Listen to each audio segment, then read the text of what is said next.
just moved into my first apartment. I came back home, tossed a mail on the bed, and dropped my phone. It slid right under the frame, so I stretched out on the floor, reaching for it, and that's when I saw him. There was a man lying still under my bed. My entire body locked up, and I barely choked down the scream that wanted to erupt. He had his back to me, head down, so he couldn't see my face, and I couldn't see his. Thoughts crashed through my mind, but somehow I forced out a sentence. I picked up the phone and said, "Sorry," dropped my phone. "I'm just going to take a shower and call you back." My heart was hammering so hard it felt like it would tear through my chest. The bathroom was just steps away. I walked in, locked the door as quietly as I could, then turned the shower on full blast to mask any sound.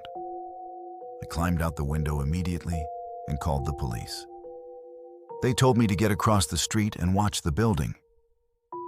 It was still daylight out, and I hid behind a car wall, staring at the open bathroom window and the entry door.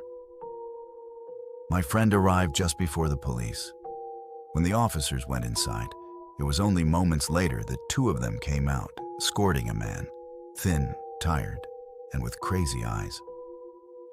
A policeman came over to comfort me. He told me the full horror. The man hadn't just been hiding. He was standing outside my bathroom door with one of my kitchen knives, waiting for me to step out. He had sneaked in when I was getting the mail and had hidden himself in the perfect spot. The man turned out to be homeless and mentally disturbed. It was a dangerously stormy night, a classic downpour that usually made me feel relaxed. But the calm was violently shattered by a monstrous bang right on my window. I flinched and rushed to look out. The torrential rain blurred the figure, but I saw a man outside, pounding hard on the glass and screaming. I cracked the window open, and he yelled, "Let me in!" I'm hurt. The wind and rain were so loud, I had to shout for him to use the front door. I slammed the windows shut and sprinted to the living room to tell my dad about the distressed man outside. Before I could finish, heavy, urgent knocks and shouts started at our front door. My dad instinctively went to open it, but I grabbed his arm. "Wait," I insisted, a wave of cold suspicion washing over me. Just then, the phone rang. Our neighbor's ID flashed on the TV screen. My dad answered, and when I heard his shocked voice exclaim, "No," expletive way, I knew we were in danger. He hung up immediately and ordered, "Stay away from the door." He crept to the window and peered out at the front stoop. He reported seeing a guy hunched down, still pounding violently and holding what looked like a large, sharp tool. My dad yelled through the heavy door for the man to leave, warning that the police were on their way. He then called 911. After what felt like an eternity, the man outside seemed to give up and vanished into the storm. We later learned the chilling truth from our neighbor. He had witnessed a disheveled-looking man rummaging through his backyard shed and emerging with a large, wicked-looking chopping axe.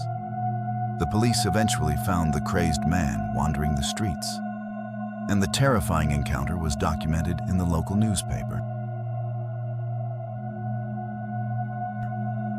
When I was just a young kid, I was sitting in the living room watching cartoons with the TV volume up high. Even over the noise, I thought I heard my mom calling my name from downstairs. I shouted back, "What?"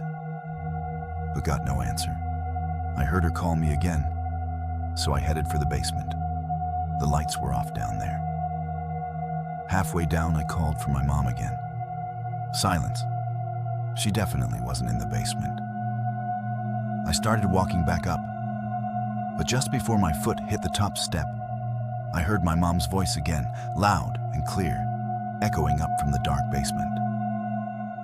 My name. I peered down into the impenetrable blackness. Suddenly, a rush of pure, paralyzing horror washed over me. I bolted up the rest of the stairs, practically collapsing in tears, screaming for my mom. She came rushing down from upstairs, completely confused. I cried that something that sounded exactly like her was calling me from downstairs. She swore she hadn't made a sound. To soothe me, she went down to check, but I didn't feel better. She likely didn't believe me. I was just a little kid. But I will always know that I distinctly heard my own mother's voice calling me from a place she could not possibly be.